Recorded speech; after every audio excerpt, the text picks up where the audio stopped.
He almost failed because of his thesis, but the same changed the industry. FedEx. When it comes to delivering your package quickly, FedEx is the company everyone thinks of. FedEx is known for quick delivery. But did you know the FedEx concept was originally proposed by Yale student Frederick W. Smith in his thesis paper? Well, according to Smith's professor, the paper lacked economic connection and his grade was average. As a result of that average mark thesis paper, the history of the courier industry changed forever. As a result, the industry underwent a revolution. Frederick W. Smith, born in 1944, grew up in an affluent family in Memphis, Tennessee. He lost his father when he was only 4 and had to rely on his mother and uncles for guidance as he grew up. Young Smith had a bone disease and watched sports as a spectator. When he was 10 years old, he regained his health and became a great football player. Around the age of 15, he even started flying. When he was growing up, his attitude was one of never giving up. His academic career took him to Yale University, where Fred wrote a paper on the need for reliable information delivery in the computer age. To Smith's knowledge, the professor only gave him a C for this effort, but the idea stuck with him. Smith then went on to join the military, which was very challenging for a boy who was born into an affluent family and educated at Yale. After graduation, Lieutenant Smith joined the Marine Corps and served 2 tours in Vietnam. One Marine sergeant told him once, "There are only 3 things that you need to remember: shoot, move, and communicate." A piece of advice he still cherishes to this day. As a lieutenant in the military, he observed the military procurement and supply processes to build a vast courier network for commercial overnight deliveries one day. After leaving the military in 1971, Smith founded his express transport company. Smith managed to raise $80 million to launch Federal Express, known as FedEx these days. Initially, the delivery service delivered packages and documents. As part of the first night of operations, 14 jets carried 186 packages. Almost immediately, the company was facing bankruptcy. The company lost $27 million in the first 2 years of its operation. Smith had no money left for his investors, including money from his siblings. Nevertheless, Smith managed to negotiate his bank loans and kept the company running. Fred Smith not only runs his company hands-on, but he also oversees every aspect of its strategic planning. Initially, he determined that FedEx was an information business, knowing where his cargo is from, where it is now, the estimated time it will arrive, and the price.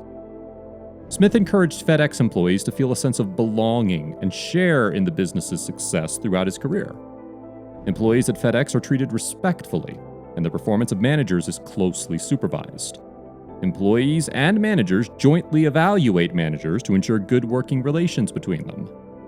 According to Smith, fair treatment produces company loyalty, and loyalty always reaps the rewards. Even though Smith's professor at Yale failed to see the need for overnight delivery, businesses today depend on companies like FedEx to ship virtually anything around the globe in a fast and reliable fashion. He has a fleet of MD-11s and A300s that fly worldwide, carrying a wide variety of items, including lobster from Maine and peaches from Japan and orchids from Hawaii. He also flies monitoring devices and eyeglasses and razor blades, sneakers, computers, and whatnot. Smith bought Caliber System in 1997, a $2.75 billion trucking company whose subsidiaries ranked second in ground shipments, just behind UPS, the United Parcel Service. FedEx's cost of operating ground fleets is lower than that of airplanes, so at least 13,500 trucks to increase profit margins. Despite thousands of wins, Fred Smith never let FedEx stop improving. A fundamental principle of his management is continuous innovation. More than 500,000 shippers were provided with exclusive software and computer terminals in the 1990s, enabling them to label packages themselves. These days, the majority of FedEx customers print their labels via FedEx Online. A FedEx pickup request is received electronically, then FedEx ships and delivers. Despite the advances in FedEx technology, many competitors in the express delivery business are still catching up. In 2001, FedEx negotiated a historic contract to transport large mail shipments for the United States Post Office and install FedEx Dropbox locations around the United States postal offices.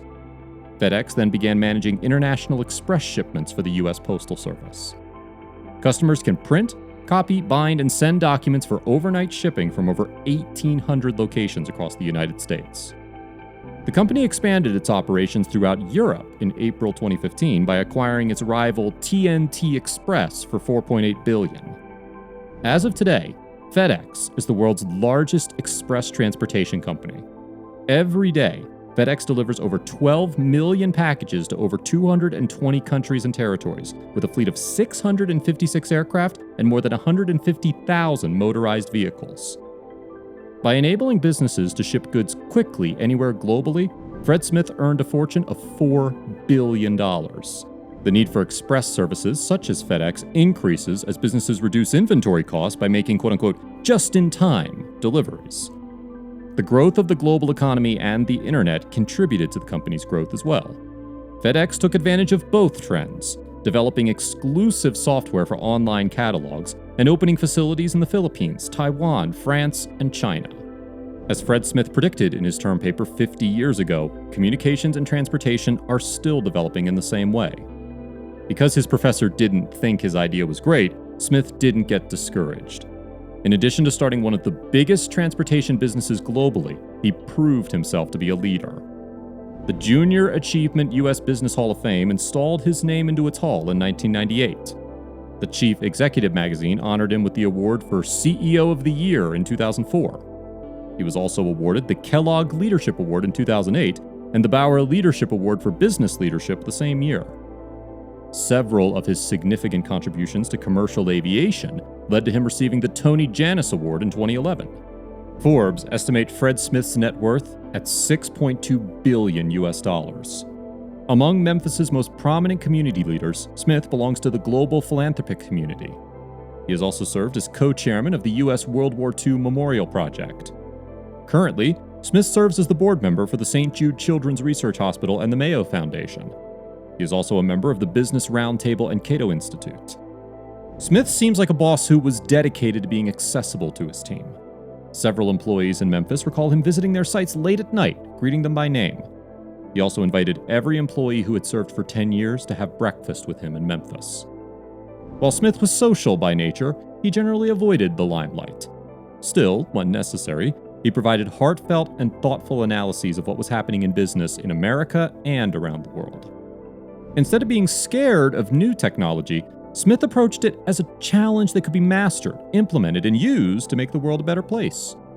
He believed in globalization and created Federal Express. His risk-taking laid the groundwork for other companies to follow.